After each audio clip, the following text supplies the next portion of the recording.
नमस्कार दोस्तों, गार्गी क्लासेस पर आपका स्वागत है। डेट आज की 7 सितंबर 2021 और देख लेते हैं इंडियन एक्सप्रेस के इंपॉर्टेंट न्यूज़ और एक्सप्लेन पेज से इंपॉर्टेंट आर्टिकल्स जो अभी हम डिस्कस करेंगे।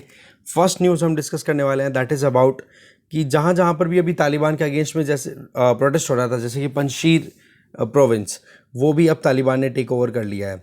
अभी तालिबान का जो रिजीम है या फिर जो कंट्रोल है वो जो 90s के टाइम पे था उससे भी ज़्यादा पकड़ अच्छे से बनाई है तालिबान ने। दूसरी कि डिस्ट्रेस का सिग्नल यहाँ से पता पड़ता है कि जब अनपेड वुमेन लेबर ज़्यादा बढ़ती हुई दिखाई दे रही है और फार्म सेक्टर में जॉब्स ज़्यादा लेने की कोशिशें की गई हैं।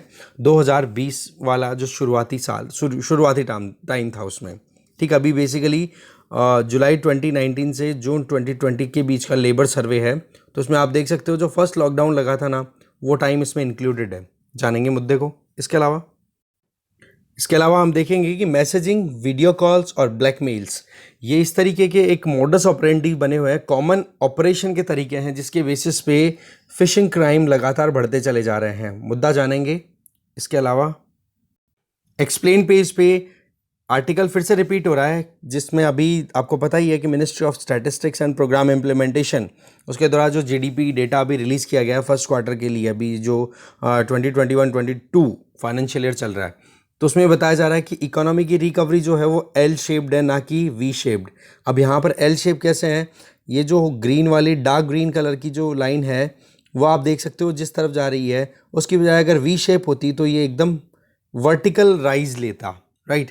तो यहाँ पर जीवीए और जीडीपी दोनों के अंदर आप देख सकते हो एल शेप रिकवरी दिखाई दे रही है। एल शेप का मतलब कि जितना रिकवरी होनी चाहिए थी उतनी नहीं हुई अगर वी शेप बोली जाए तो, क्योंकि डिटेल हमने बहुत डेटा हमने पूरा डिस्कस कर लिया है तो ज़्यादा इसमें दिमाग नहीं लगाएंगे।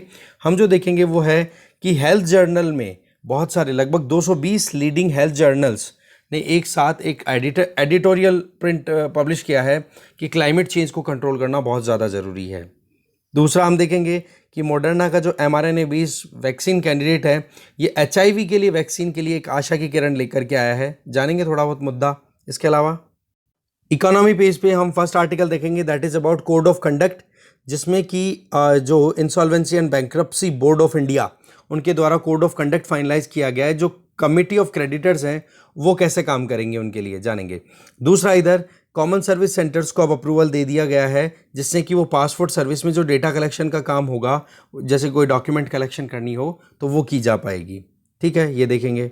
इसके अलावा इलेक्ट्रिसिटी सप्लाई को बूस्ट देने के लिए गवर्नमेंट ने जो जनरेशन कंपनीज है उनको ये कहा कि आप जो सप्लाई कर रहे हो उसको बूस्ट करो, जिससे कि आपको कोयला और टाइम पे मिल सके, नहीं तो फिर बाद में शॉर्टेज का सामना करो। यहाँ पर एप्पल ने अपना एक सॉफ्टवेयर लॉन्च करने की बात की थी, जिसमें चाइल्ड अब्यूज़ पिक्स को स्कैन करना था, जिसमें ये पता पड़ जाए कि बच्चे के साथ में कोई गड़बड़ हुई है कि नहीं उस फोटो में। पर उसमें प्रिवेसी इशू आ गया ना, तो इस वजह से क्या हो गया, एप्पल ने ये प्रोग्राम एक बार रोल आउट करने से रोक दिया। वजह, क्योंकि इसके अंदर प्रिवेसी इशू आ गया। यूएसए में भी एक बार इसको रोक दिया गया है। ओके, एक हम देखेंगे न्यूज़ बड़ी इंपॉर्टेंट है, that is about OVL among companies. जो ओवरसीज ONGC विदेश लिमिटेड है, वो क्या कर रही है, वोस्तोक आर्कटिक रीजन में आप देख सकते हो रशिया का एक ऑयल रिजर्व एरिया है, ठीक है, क्रूड ऑयल रिजर्व एरिया। तो वहाँ पर एक प्रोजेक्ट है LNG-2 प्रोजेक्ट, उसमें अभी बिडिंग में लगी हुई है हमारी कंपनी। तो देखेंगे इसमें कुछ मुद्दे को लेकर के, और बाकी छोटी मोटी न्यूज़ बची हुई है वर्ल्ड पेज पर, वो उन पर एक बार नज़र डाल लेंगे। तो फर्स्ट न्यूज़ है, देखो पहली बार ऐसा है कि इस्लामिस्ट हैं वो एंटर हुए हैं वैली फोर्ट्रेस कौन सा, जो पंजशीर वैली है वहाँ पर। अभी तक क्या था, देखो इसको हिस्ट्री कुछ ऐसी है कि पंजशीर पे कभी भी तालिबान का टेक ओवर नहीं हुआ, और ये पहली बार है कि पंजशीर वाले रीजन में भी तालिबान ने अपनी पकड़ बना ली है। 1990s में आपको पता है 1996 में तालिबान आया था, तो उस टाइम पर भी उनके हाथ में पंजशीर नहीं आया था। ठीक है, अब आप देखो कि जब 9/11 अटैक यूएसए पे करवा दिया गया था ना ओसामा बिन लादेन की लीडरशिप में, तो उसके बाद में पंजशीर प्रोविंस से ही यूएसए ने इन्वेड किया था, और उसके बाद में अपने वहाँ पर ट्रूप्स को एंटर करवा करके और फिर वहाँ से तालिबान को भगा दिया था। ठीक है, कहाँ पर, हिंटरलैंड एरियाज़ में, बिल्कुल गाँव में, सिटीज़ को छोड़ना पड़ गया था। यही चीज़ बताई जा रही है। ये अपने आप में बहुत बड़ा सिंबल है कि तालिबान बिल्कुल पकड़ बना चुका है, और कोशिश ये की जा रही है, तालिबान ने ये एश्योरेंस दी है कि जी कोई भी डिस्क्रिमिनेशन का बिहेवियर हम नहीं रखेंगे। अब देखो बात ये है कि तालिबान के सामने चैलेंजेस भी हैं, बट दूसरी तरफ तालिबान से डाउट भी है कि वाकई में वो कही हुई बातों पे काम करेगा कि नहीं। देखो 1990s में जो नॉर्दर्न अलायंस थी, जो कि तालिबान के खिलाफ में राइज हुई थी, वो अभी बिल्कुल भी नहीं दिखाई दे रही है। उसका थोड़ा सा एक आप कह सकते हो कि हाँ एक कह सकते हैं ना, थोड़ा सा एक पार्ट एट्रीब्यूटेड मैनर में देखने को मिला है, एट्रीब्यूट कुछ देखने को मिला है, दैट इज़ इन अफगानिस्तान के पंजशीर वाले रीजन में। बट वही चीज़ है कि वहाँ पर अभी पकड़ बना ली है किसने, तालिबान ने, तो अब चेंज हो गया सिनेरियो।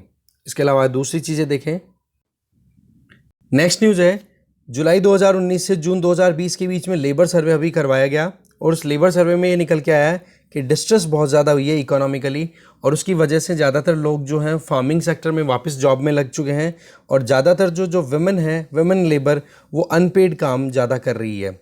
यहाँ से आप देख सकते हो आपके सामने ये जो ग्राफ दिया हुआ है, इसमें क्या है कि एग्रीकल्चर सेक्टर में जो ट्रेंड देखने को मिल रहा था पिछले कुछ दशकों में, 2011-12 से लेकर के 2018-19 के बीच में जो ट्रेंड था वो था कि एग्रीकल्चर सेक्टर में, चाहे वो रूरल एरिया हो चाहे अर्बन एरिया में जो लोग रहते हैं, उसमें ओवरऑल देखा जाए ना तो एग्रीकल्चर में लोग पार्टिसिपेशन कम करने लग गए थे। पर जैसे ही कोविड-19 का असर आया तो आप देखोगे कि धीरे धीरे राइज देखने को मिलता है, और 45.6% तक अभी अब एग्रीकल्चर में लेबर बढ़ चुकी है। मतलब 42.5% तक आ गया था labour force participation in agricultural activities, जो कि अब बढ़ चुका है कहाँ तक आकर के 45.6% पे। तो इसकी वजह क्या है? इससे दो ट्रेंड देखने को मिलते हैं। एक तो जो ट्रेंड पहले से चलता आ रहा था एग्रीकल्चर का कि लेबर का जितना हिस्सा है वो देखो एक बार तो चेंज हो गया है, वापस से labour participation in agricultural activities बढ़ चुकी है। और दूसरा जो फीमेल पार्टिसिपेशन है ओवरऑल जॉब्स में, वो डिक्लाइन होता हुआ दिखाई दे रहा है, जो क्योंकि वो हाउस होल्ड फंक्शंस में इन्वॉल्व होगी just because of the distress situation. इसके अलावा क्या बताया जाता है कि जो एनालिसिस है ये क्या शो कर रहा है, उसमें अगर देखा जाए, जैसे कि अभी बताया जा रहा है कि ये periodic labour force survey data है हमारे पास में जुलाई 2019 से जून 2020 के बीच में। तो यहाँ पर इसको इंटरप्रीट करें तो पॉजिटिव साइंस भी हैं, बट कुछ नेगेटिव है। नेगेटिव की मतलब क्या हो गई कि जो जॉब की जा रही है ना, वहाँ पर पेमेंट अच्छी नहीं मिल रही है। दूसरा फीमेल पार्टिसिपेशन है, वो अनपेड फैमिली वर्क्स में उनका पार्टिसिपेशन बढ़ता चला जा रहा है, राइट। इसके अलावा ये जो सर्वे जो है ये रिलीज हुआ है किस बेसिस पे, वो देखते हैं। इसमें जो सर्वे का बेस है that is based on usual principal status, और एक है सब्सिडियरी स्टेटस। अब यूजुअल प्रिंसिपल स्टेटस में क्या होता है कि आप पिछले 365 दिनों को एनालाइज करते हो, और उसमें देखते हो कि एक वर्कर को, एक काम करने वाले इंडिविजुअल को कितने दिनों तक काम अवेलेबल रहा, ठीक है। जितने टाइम तक उसको ज़्यादा रिलायबल वर्किंग कंडीशंस अवेलेबल रही, उसके हिसाब से चेक करोगे। और दूसरी तरफ आप देखोगे ये जो सब्सिडियरी स्टेटस है, इसमें देखा जाता है कि जब आपने सर्वे किया उससे जस्ट पहले के जो 30 दिन है, उनमें आप देखोगे कि जॉब कितने दिनों तक मिलती है, ठीक है। आप देख सकते हो कि पॉपुलेशन का कितना हिस्सा 30 दिनों में काम करता हुआ मिला। तो ओवरऑल एक तो एक यूजुअल प्रिंसिपल स्टेटस जिसमें 365 दिनों के बारे में आप चेक करते हो, ठीक है। और एक होता है हमारा करंट वीकली स्टेटस कि पिछले 7 दिनों के अंदर कितने लोगों को जॉब मिली, कितने दिनों तक मिली। तो इन दोनों के सर्वे के बेसिस पे आइडिया लगा कि एग्रीकल्चर सेक्टर में एक तो पार्टिसिपेशन बढ़ गया है, और दूसरा लेबर फोर्स पार्टिसिपेशन में देखी जाए तो फीमेल वर्कफोर्स का जो पार्टिसिपेशन है वो पिछले दशकों के अंदर डिक्लाइन होता हुआ दिखाई दे रहा था, ठीक है। वही चीज़ 2017-18 तक आप देख सकते हो 17.5%। तो उसके अब वो फिर से राइज हुआ है, पर ये पार्टिसिपेशन बढ़ा है, इसका मतलब ये नहीं है कि उनका पेमेंट है वो भी बढ़ गया। दैट मीन्स लेबर फोर्स के अंदर अब से विमेन पार्टिसिपेशन राइज होता हुआ दिखाई दे रहा है कोविड-19 के इफेक्ट की वजह से, लॉकडाउन्स की वजह से। तो इसका मतलब ये नहीं कि पेमेंट बढ़ गए। और औरतें घर से बाहर निकल करके जॉब कर रही हैं, इसका मतलब क्या हो गया कि फैमिली में डेफिनेटली फाइनेंशियल स्ट्रेस है, और फाइनेंशियल स्ट्रेस है तो उसको कॉम्पनसेट करने के लिए कि भाई मेल जो है वो काम तो कर रहा है पर उनको पेमेंट अच्छे नहीं मिल रहे हैं, तो ऐसे में जो फीमेल्स हैं उनको फिर बाद में जॉब करने के लिए बाहर निकलना पड़ रहा है, राइट। पर वही चीज़ है, एक बड़ी इंपॉर्टेंट चीज़ यहाँ पे बताई जा रही है एक एक्सपर्ट के द्वारा कि आप देखो कि फीमेल्स के लिए एजुकेशन फैसिलिटीज़ तो अच्छी खासी बन चुकी हैं, एजुकेशन में तो वो लगातार बढ़ती चली जा रही हैं, पर समस्या जहाँ पर आ रही है वो ये कि एडिक्वेट जॉब अपॉर्चुनिटीज़ नहीं मिल पा रही हैं उनको। इसके अलावा अगर बांग्लादेश की बात करें तो वहाँ पर लेबर इंटेंसिव मैन्युफैक्चरिंग इंडस्ट्री बहुत ज़्यादा है, चाहे वो लेदर बेस्ड इंडस्ट्री हो या फिर जो अपैरल या टेक्सटाइल की बात करें। पर इंडिया में अगर देखा जाए तो लेबर इंटेंसिव मैन्युफैक्चरिंग सेक्टर बहुत कम है। तो ऐसे में हमारे यहाँ पर लेबर इंटेंसिव सेक्टर को प्रमोट करने की ज़रूरत है, चाहे वो सर्विस हो चाहे मैन्युफैक्चरिंग हो, दोनों में बूस्ट लाने की ज़रूरत है। तो ये डेटा जो है ये शो करता है कि जी फाइनेंशियल डिस्ट्रेस की वजह से एक तो लोग किस तरफ पहुंच गए, शहरों को छोड़ करके गाँवों में फिर से खेती करने लग गए, कि कहते हैं ना कि लास्ट रिजॉर्ट की तरह काम किया है एग्रीकल्चर ने। दूसरी तरफ आप देखो कि जो फीमेल वर्कफोर्स पार्टिसिपेशन है उसमें जो जॉब है वो करने के लिए बाहर निकली हैं फीमेल्स, पर उनके पेमेंट स्केल है वो इतनी अच्छी नहीं है। इसके अलावा जीडीपी में जो एग्रीकल्चर का कंट्रीब्यूशन है वो अभी तक भी डिक्लाइंड है, ज़्यादा कोई अच्छा परफॉर्म नहीं कर रहा। पर हाँ, लेबर फोर्स का जो ज़्यादातर हिस्सा है वो अभी एग्रीकल्चर में फिर से एंटर होने लग गया है। जैसा हमने देखा 42% से राइज होकर के 45% तक हो गया है एग्रीकल्चर में जो लेबर्स पार्टिसिपेट कर रहे हैं वो। तो ये चीज़ शो करती है डिस्ट्रेस वाले माहौल को। ओके, आगे चलते हैं। नेक्स्ट है फिशिंग से रिलेटेड, कि अभी साइबर क्राइम में फिशिंग का जो एक इशू रहता है उसमें मैसेजेस, वीडियो कॉल्स और ब्लैकमेल, ये तीनों चीज़ों का यूज़ बहुत हद तक किया जा रहा है जिससे कि लोगों को फंसाया जाए और उनसे पैसा मांगा जाए। इसमें क्या होता है, फिशिंग का मतलब कि आपको ये बताया जाता है, कोई भी आपके पास मैसेज आता है, ईमेल आता है कि जी हम बिल्कुल ऑथेंटिक एजेंसी है या फिर ऑथेंटिक इंस्टीट्यूशन से आपको मेल कर रहे हैं, और आपको मेल करने का पर्पज़ वहाँ पे उस मेल में या मैसेज में बता दिया जाएगा। अब वो मैसेज और मेल आप पढ़ोगे तो आपको लगेगा कि जी हाँ वाकई में ऑथेंटिक है। फिर आप उससे आपसे पूछा जाएगा कि जी आप अपनी पर्सनल इन्फॉर्मेशन शेयर करो, और वहाँ पर आप अपने कुछ डिटेल्स डाल देते हो और फिर पता पड़ता है कि आपका अकाउंट से पैसे बिल्कुल गायब। मतलब आपको एक ट्रैप में फंसा लिया जाएगा। इसको बोलते हैं फिशिंग। अब यहाँ पर इसका जो तरीका है ईमेल की बजाय अब मैसेजेस से होता है। कैसे कि मान लो आप इंस्टाग्राम पे हो या कहीं पर हो, ये वीडियो कॉल और इसका मुद्दा चल रहा है यहाँ पे, ये पूरा एक एग्जांपल बताया हुआ है। तो इसमें बोला इंस्टाग्राम पे और फेसबुक पे इस तरीके से फ्रेंड रिक्वेस्ट आती है, 1 महीने पहले रिक्वेस्ट को एक्सेप्ट किया जाता है, और उसके बाद में वो जो मैसेज आपके पास में आता है फेसबुक के रिक्वेस्ट के लिए और इंस्टाग्राम के रिक्वेस्ट के लिए, वो आपने एक्सेप्ट किया, उससे थोड़ी बहुत बातचीत शुरू हो जाती है। बातचीत के बाद में आपके पास मैसेजेस एक्सचेंज होने शुरू हो जाते हैं। मैसेजेस एक्सचेंज हुए तो आपकी वीडियो कॉलिंग शुरू हो गई।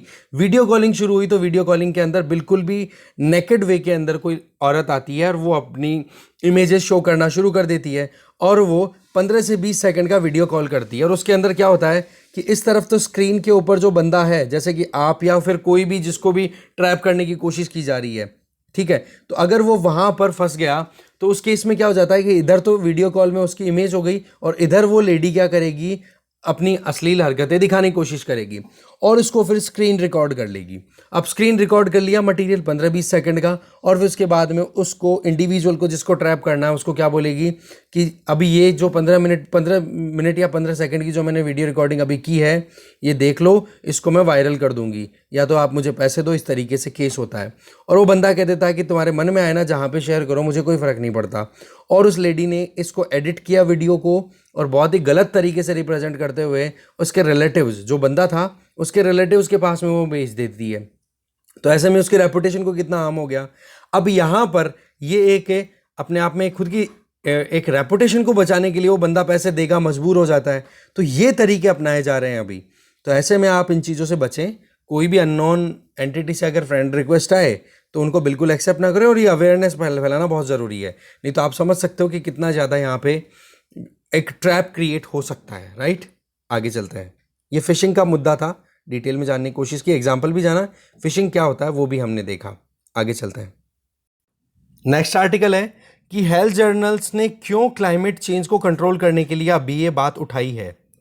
देखो मुद्दा ये है कि अभी 220 लीडिंग हेल्थ जर्नल्स ने अभी अलग अलग कंट्रीज़ की अलग अलग गवर्नमेंट से अपील की है कि जी आप एक ऐसा काम करो, इमीडिएट एक्शन लेने की ज़रूरत है जिससे कि हम क्लाइमेट चेंज को कंट्रोल कर सकें। और मेन काम क्या हो कि इस अभी के टाइम पे जो ग्लोबल टेम्परेचर राइज हो रहा है उसको हम प्री इंडस्ट्रियल इरा के कंपैरिजन में, जब प्री इंडस्ट्रियल इरा का मतलब हो गया इंडस्ट्रियल रेवोल्यूशन के टाइम पे जो टेम्परेचर था उसके कंपैरिजन में 1.5 डिग्री सेंटीग्रेड से राइज ना होने दे ज़्यादा। ठीक है, तो इसके लिए बोले एक साथ काम करने की ज़रूरत है। ठीक है। अब साइंस देखो इस चीज़ को पहले से बोल चुकी है कि प्री इंडस्ट्रियल एरा से अगर 1.5 डिग्री सेंटीग्रेड टेम्परेचर राइज हो जाता है तो बायोडाइवर्सिटी का लॉस होगा, बहुत सारे कैटास्ट्रॉफिक हार्म होने चले जाएंगे, जिसमें भी हेल्थ अपने आप में बहुत बड़ा इशू बनेगा। तो ये मेन कंसर्न है, इसी कंसर्न को राइज किया गया है। ठीक है। अब आपको पता ही है कि सबसे ज़्यादा वल्नरेबल कौन है इसमें, जैसे बच्चे हो गए, ओल्डर पॉपुलेशन है, या फिर जो एथनिक माइनॉरिटीज़ हैं जिनके ऊपर ज़्यादा ध्यान नहीं देती सरकारें, वो पुअर कम्युनिटीज़ हैं, या फिर जो हेल्थ प्रॉब्लम्स का सामना ऑलरेडी कर रहे हैं, तो उन लोगों को बचाना बहुत ज़्यादा ज़रूरी है। ठीक है। तो ग्लोबल कम्युनिटी से ये डिमांड की जा रही है। वैसे तो आपको पता ही है कि आईपीसीसी की जो लेटेस्ट रिपोर्ट आई है उसके हिसाब से क्या बोला गया है कि जी आने वाले 2 दशकों के अंदर अंदर ही 1.5 डिग्री सेंटीग्रेड से टेम्परेचर ज़्यादा राइज कर जाएगा प्री इंडस्ट्रियल एरा के कंपैरिजन में, अगर कुछ ढंग का काम नहीं किया गया तो। और इसके अलावा आप देख सकते हो कि वर्ल्ड हेल्थ ऑर्गेनाइजेशन ने एस्टिमेट किया है कि लगभग 2.5 लाख ज़्यादा मौतें होने शुरू हो जाएंगी अगर क्लाइमेट चेंज इसी तरीके से बढ़ता चला गया। और उसकी वजह क्या होगी? माल न्यूट्रिशन, मलेरिया, डायरिया, या फिर हीट स्ट्रेस। और उसके आगे आने वाले 2 दशक है ना, 2030 से 2050 तक का टाइम बोला, इसमें ये इवेंट्स होंगे और इसकी भुगतान हमें करनी पड़ेगी। और देखो आप, फॉरेस्ट फायर्स लगातार लग रही हैं, बायोडाइवर्सिटी लॉस हो रहा है, उसमें कोई डाउट ही नहीं है। और बहुत सारी बीमारियां हो जाएगी, यहाँ पर आप देख सकते हो। प्रेगनेंसी से रिलेटेड कॉम्प्लिकेशन हो गया, ट्रॉपिकल इन्फेक्शन हो गया, एलर्जीज हो गया, कार्डियोवास्कुलर डिजीज हो गया, पल्मोनरी मॉर्बिडिटी या फिर मोर्टेलिटी, ये बढ़ती चली जाएंगी। तो सवाल ये कि अभी क्यों किया इन्होंने? क्योंकि कॉन्फ्रेंस ऑफ पार्टीज की 26 राउंड की मीटिंग होने वाली है ग्लासगो में, और उससे पहले ही UNFCCC की, है ना, UN क्लाइमेट कॉन्फ्रेंस की, तो उससे मीटिंग से पहले ही एक ये अपनी तरफ से कैविएट है, वार्निंग है। दूसरा, बायोडाइवर्सिटी के ऊपर भी UN की एक मीटिंग होगी कुनमिंग, जो कि चाइना में है, वहाँ पर। तो इन दोनों मीटिंग्स के पहले ही एक ये टारगेट डिसाइड करना कि अगर हमने टाइम पे नहीं एक्शन लिया तो फिर बाद में क्लाइमेट चेंज हेल्थ क्राइसिस को ज़्यादा बढ़ा देगी। ठीक है, यही चीज़ यहाँ पे बताई जा रही है। और आईपीसीसी का जो मुद्दा है वो ऑलरेडी मैं आपको बता ही चुका हूँ कि इस तरीके से चलते रहे तो टेम्परेचर 21st सेंचुरी जब तक ख़त्म होगी ना, सेंचुरी क्या, 21st सेंचुरी जब तक ख़त्म होगी तब तक 2 डिग्री से भी ज़्यादा टेम्परेचर राइज हो जाएगा। अगर हमें 1.5 डिग्री सेंटीग्रेड के अंदर अंदर टेम्परेचर को राइज होने से रोकना है तो देखो हमें बहुत सारे इमीडिएट एक्शंस लेने होंगे, और उसी की डिमांड यहाँ पर इन हेल्थ जर्नल्स ने की है। आगे चलता है नेक्स्ट जो article, that is about Moderna का जो mRNA कैंडिडेट वैक्सीन है कोविड का, उसकी वजह से थोड़ी एक आशा की किरण लगी है कि HIV एड्स को भी टैकल किया जा सकता है।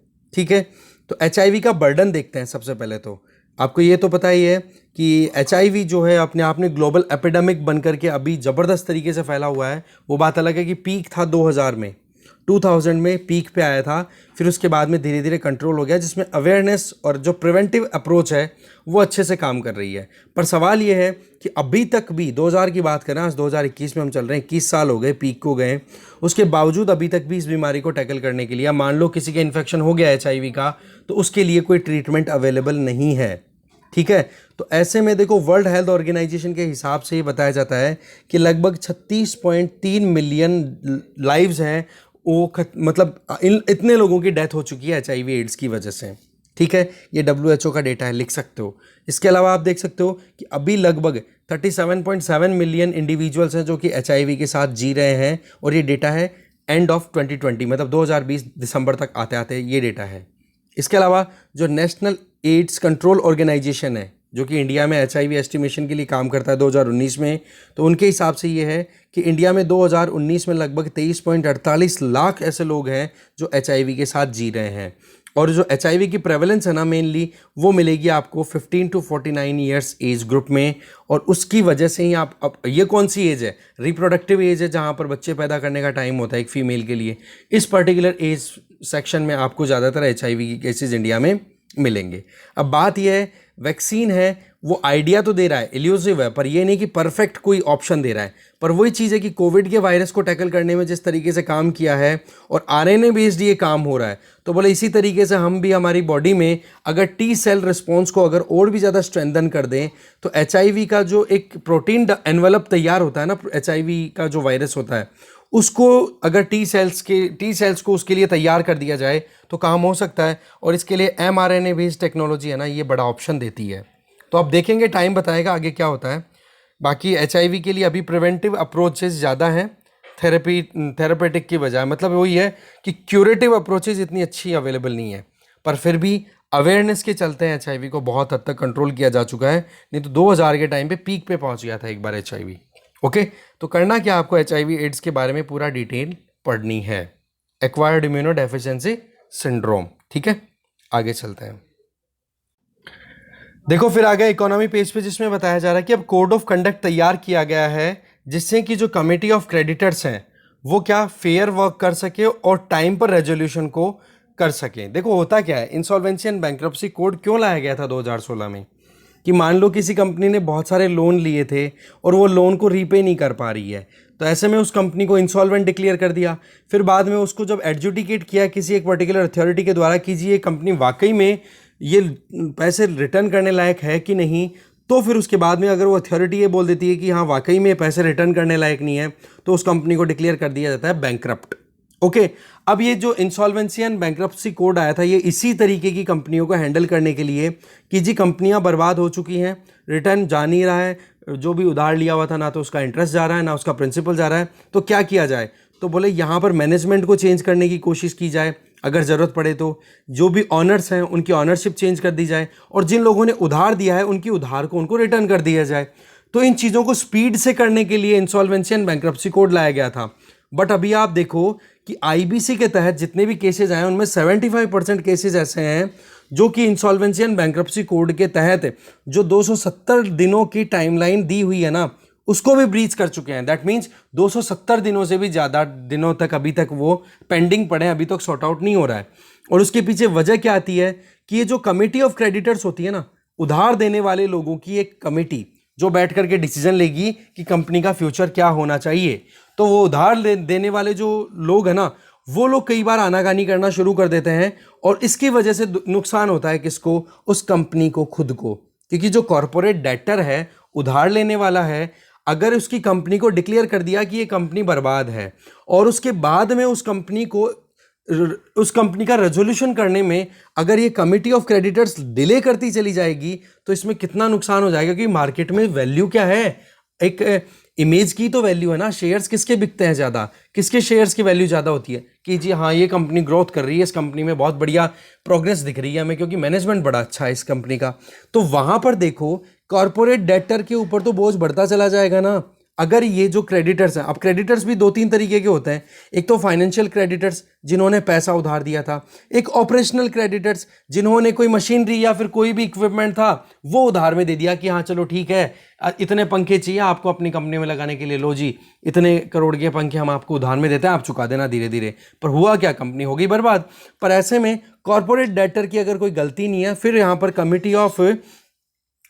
कमिटी ऑफ क्रेडिटर्स अगर डिले कर देती है इस प्रोसीडिंग में तो ये वैल्यू खत्म हो जाती है और लॉस मेकिंग हो जाता है कॉर्पोरेट डेटर के लिए। तो यहाँ पर एक बैलेंस बनाने के लिए कोड ऑफ कंडक्ट लाया गया है जो insolvency and bankruptcy board of India है उनके द्वारा, कि जी लॉसेस नहीं होने चाहिए। नहीं तो क्या होता है कि लेंडर्स क्या होते हैं, कुछ लोग कंपनी को बर्बाद करने के लिए या फिर कोई और उनकी कोई वेस्टेड इंटरेस्ट होते हैं, इसकी वजह से वो फंड्स को विड्रॉ कर लेते हैं, खुद तो सेफ हो गए और उसके बाद में फिर छोड़ देते हैं कंपनी को, या फिर डिसीजन जल्दी से नहीं देते हैं।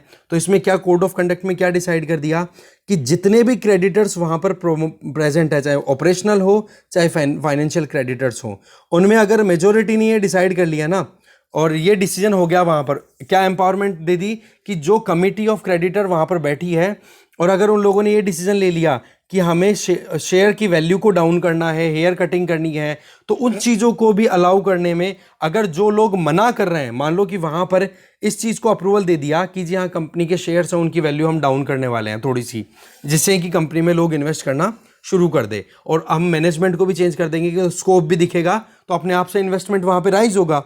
तो वहाँ पर हो सकता है कि कुछ क्रेडिटर्स कुछ उधार देने वाले लोग ये कह दें कि जी बिल्कुल भी नहीं, डिसेंट दे सकते हैं, तो उन लोगों को भी फिर बाद में जो डिसीजन फाइनल हो गया ना कमिटी ऑफ क्रेडिटर के द्वारा उसको मानना पड़ेगा। ऐसे नहीं कि पेंडिंग पे पेंडिंग, मतलब पेंडेंसी पे पेंडेंसी कंटिन्यू बनी रहे उस रेजोल्यूशन प्रोसेस की। इससे क्या होता है, नुकसान किसको हो रहा है, उस कॉर्पोरेट डेटर को।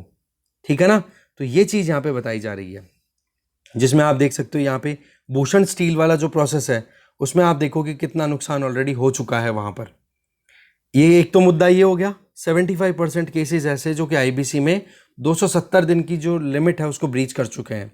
इसके अलावा नियरली 47% केसेस, टोटल केसेस 47%, जितने भी केसेस हैं ना आईबीसी में उनमें से 47, दैट मीन्स 1300 केसेस ऐसे हैं जिनको इंसॉल्वेंसी लॉ मतलब कंप्लीट होने से पहले पहले लिक्विडेशन की तरफ मूव करा दिया कि जी हाँ इस कंपनी के एसेट को बेच दिए जाए।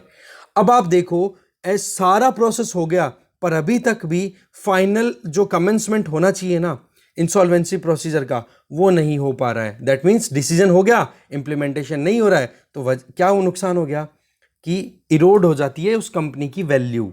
उसको करेक्ट करना बहुत ज़रूरी है, इसके लिए code of conduct committee of creditors के लिए लाया गया है। ओके, आगे चलते हैं।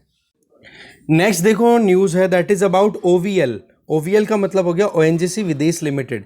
ये क्या है, उन कंपनियों में से है जो कि अभी बातचीत में है, लगी हुई है किसके साथ में, जो वोस्तोक वाले रीजन में, वोस्तोक के लिए, वोस्तोक एक ऐसा एरिया है जहां से क्रूड ऑयल एक्सट्रैक्ट किया जाएगा आर्कटिक रीजन में। आर्कटिक का मतलब नॉर्दर्न पोलर रीजन में, और वहां पर उस प्रोजेक्ट का आर्कटिक LNG 2 प्रोजेक्ट के नाम से है।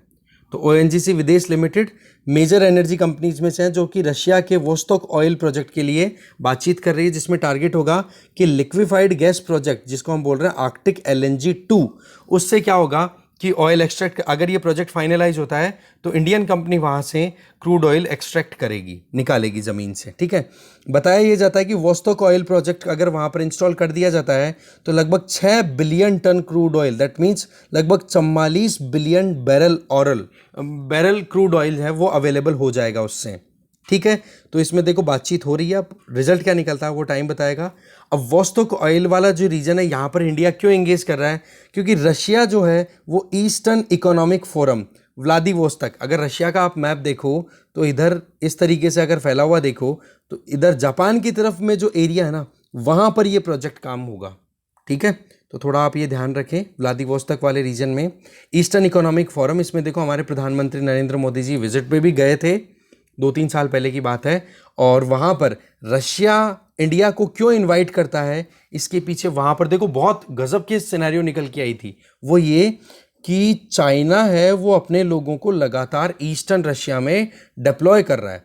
अब चाइना को भी कंटेन करना रशिया के लिए बड़ी ज़रूरी बात है, क्योंकि उधर अगर चाइना को कंटेन नहीं करता है तो वहाँ उसके लिए चिंता की बात रहेगी।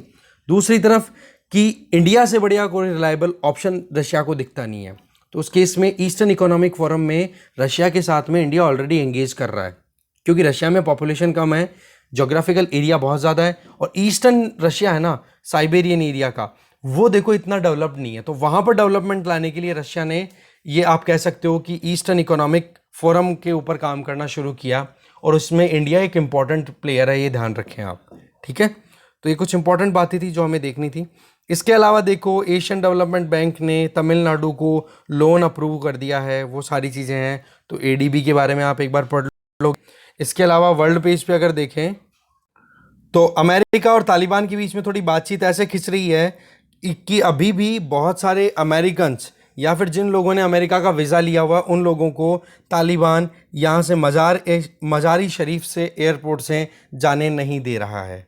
क्यों बोले कि कुछ डाउट्स हैं, कुछ क्लियरेंस नहीं दे रहा है। तो ऐसे में देखो अमेरिका ने पहले कंफर्मेशन लिया था कि हमारे जो सिटीजन्स हैं उनको इवैक्यूएट होने में कोई प्रॉब्लम नहीं करोगे। म्यांमार में आपको पता है कि जुंटा रूल चल रहा है, ठीक है, वहाँ की जो मिलिट्री है उसका रूल चल रहा है। तो मिलिट्री को कन्विंस करने में सक्सेसफुल रहा है आसियान कि कैसे भी करके जो ह्यूमैनिटेरियन क्राइसिस अभी हो रहा है वहाँ पर कम से कम असिस्टेंस प्रोवाइड तो करने के लिए अलाउ करे। तो आपको क्या पढ़ना है आसियान से रिलेटेड, कि आसियान क्या है, ये साउथ ईस्ट एशियन कंट्रीज़ का 10 कंट्रीज़ का ग्रुप है। इसके बारे में पूरी डिटेल आप पढ़ोगे, कमेंट बॉक्स में बता सको तो प्लीज़ बताना। और तालिबान ने देखो इस तरीके से एजुकेशन सिस्टम शुरू किया, यूनिवर्सिटीज़ फिर से ओपन हुई है, पर यहाँ पर आप देख सकते हो लड़के लड़की साथ पढ़ेंगे पर एक दूसरे को देख नहीं सकेंगे क्योंकि बीच में कर्टेन लगा दिए। अब आप देखो रूल। बस यही था मेन तो इसी डिस्कशन में, इसी पॉइंट पे आके। और वो कॉमन सर्विस सेंटर के बारे में एक बार आप ज़रूर पढ़ लेना, वो ministry of electronics and information technology के अंडर में काम करते हैं। ठीक है, जिससे कि जो विलेज लेवल एंटरप्रेन्योर्स होते हैं गाँव में जो ई मित्र खोल के ये बैठे हैं उन लोगों को अप्रूवल दिया गया है, जिसमें ये कहा जा रहा है कि अभी जैसे पासपोर्ट के लिए जो भी डॉक्यूमेंटेशन की रिक्वायरमेंट है वो डॉक्यूमेंट कलेक्ट कर सकते हैं वो जो कॉमन सर्विस सेंटर्स गाँव में अवेलेबल है, राइट। तो थोड़ा सा बस कॉमन सर्विस सेंटर के बारे में आप एक बार और पढ़ लेना। ठीक है, तो इस डिस्कशन में इतना ही है। Thank you very much. 1 second. Thank you.